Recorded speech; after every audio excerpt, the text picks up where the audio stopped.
Pernah tak, bila nampak orang lain lebih berjaya, kita mula rasa macam kita ni masih jauh. Sebenarnya, ada satu benda yang kita kena faham.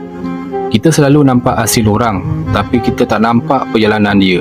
Kita nampak orang beli rumah, nampak orang tukar kereta, nampak orang pergi bercuti, nampak orang berjaya dalam bisnes.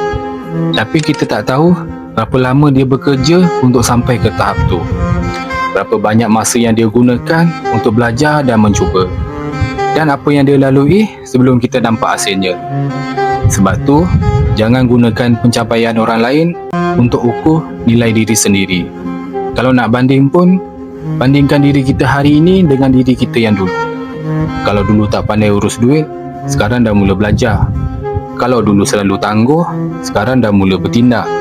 Kalau dulu takut cuba, sekarang dah berani mula. Itu pun satu progres, guys. Tak semua orang berjalan pada jalan yang sama. Ada orang sampai dulu, ada orang lambat sikit. Yang penting, jangan berhenti berjalan hanya sebab kita nampak orang lain dah jauh di depan. Dapat sesuatu, like, follow dan share, guys.